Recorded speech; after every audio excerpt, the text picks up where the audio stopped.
Okay, it's been a while hindi ako nakapag-vlog. I think 2 days po akong absent sa inyong mga precious na paningin.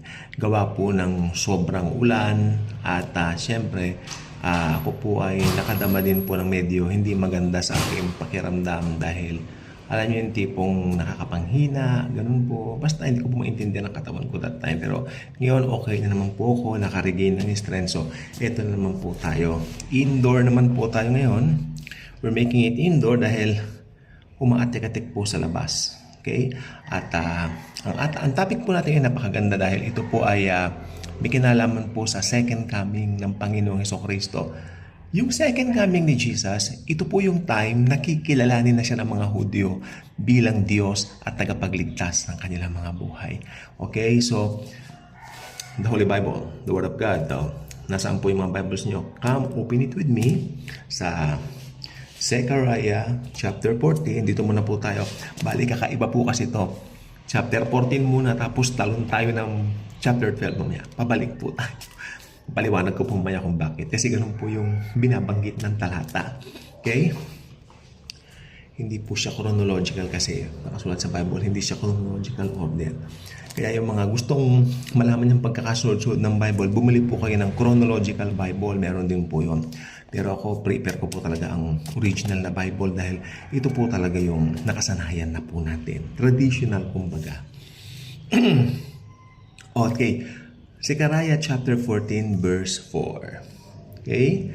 Sabi dito, and in that day, his feet will stand on the Mount of Olives, which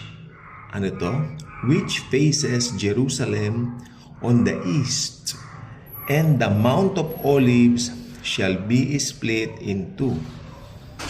Okay? From east to west, making a very large valley. Okay? His feet will stand on the Mount of Olives. Okay? Sa rapture of the church po, hindi tatapak ang paa ni Jesus sa lupa.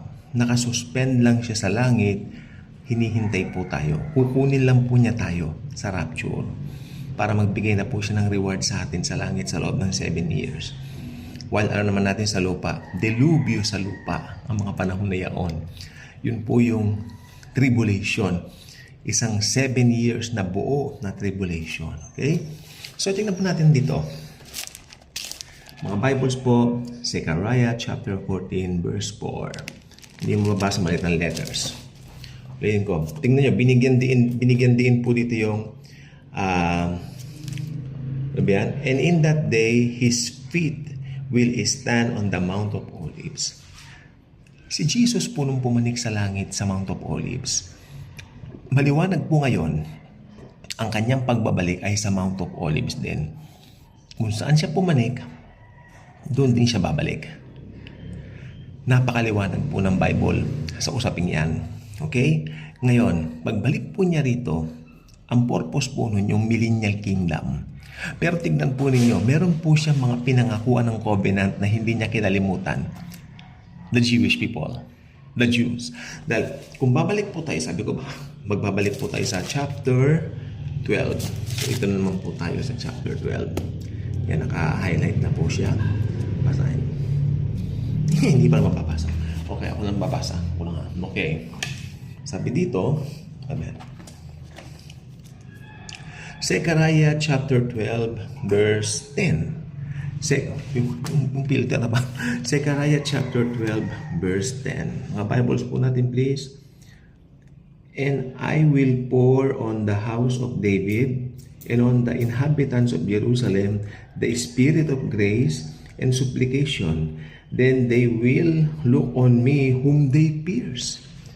Whom they pierce.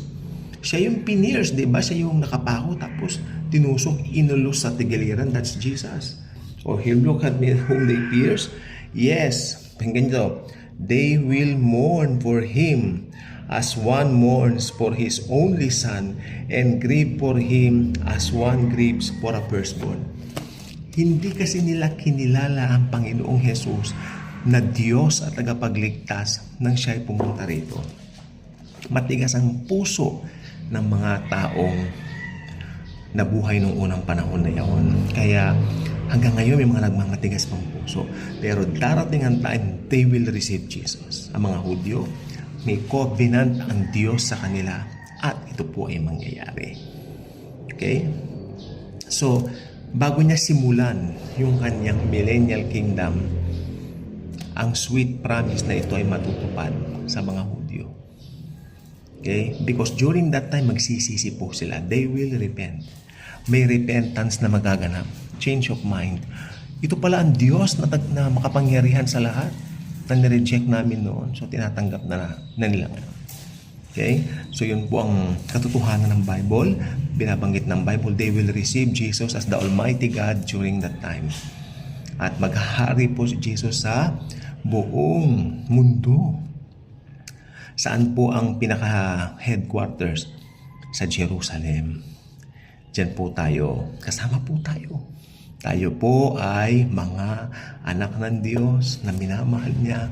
Kaya kahit saan po pumunta si Jesus na Diyos na makapangyarihan sa lahat, tayo po ay kanyang kasama. Napakagandang promise. Kaya ngayon, habang nandito tayo sa lupa, nandito tayo sa mundo, may mga bumabagkabag sa'yo, may mga parang mga bagay na up to now hindi mo mawari, hindi mo maintindihan. Lagay mo sa puso mo, Jesus loves you. Hindi ka pababayaan ng Panginoon, lalo na kung believer ka niya. Kung hindi ka pa believer, simple ang gawin mo, magdasal tayo ngayon. Tanggapin mo si Jesus bilang Diyos sa iyong buhay at maliligtas ka. Paniwalaan mo na namatay ang Panginoong Jesus sa krus. Okay? Binigay niya ang kanyang buhay para sa mundo. Paniwalaan mo namatay siya para sa iyo, na siya lang ang tanging daan sa langit, na walang ibang daan tungo sa langit at ang Panginoong Jesus lang ang tanging daan sa langit. Maliligtas ka. Remember the jailer? Sabi niya, what must I do to be saved? Sabi ni Pablo, receive Jesus as your very own personal Lord and Savior, and you will be saved, you and your household. May kasunod pa, you and your household. But first, you have to receive Jesus as your very own personal Lord and Savior. Okay? Magdasal tayo. Jesus, Almighty God, Almighty Lord, thank you dahil nakapanood ako ng Daily Good Vibes. Ginamit mo ang channel na ito para matuntun ko ang biyaya mo. Pagpalain mo ang channel na ito, Lord Jesus, ang Daily Good Vibes. Lord Jesus, I receive you now as my very own personal God and Savior sa aking buhay. Ikaw lang po ang Diyos na nagkatawang tao at namatay sa krus para bayaran lahat ng kasalanan ko, past, present, future. Thank you, Jesus. Alam ko, Panginoon, pinatawad mo na lahat ng kasalanan ko. Ikaw lang po ang tupa na perfect. Sabi nga po ni John, walang pwede magbukas ng selyo maliban sa iyo.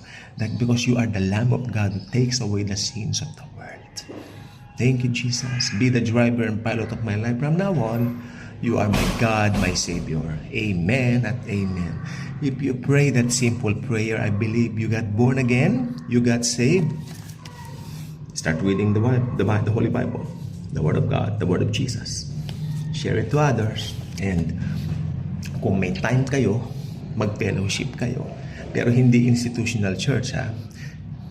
Be free to fellowship. Be free to worship Jesus. Be free. Importante po, walang kahipokrituhan.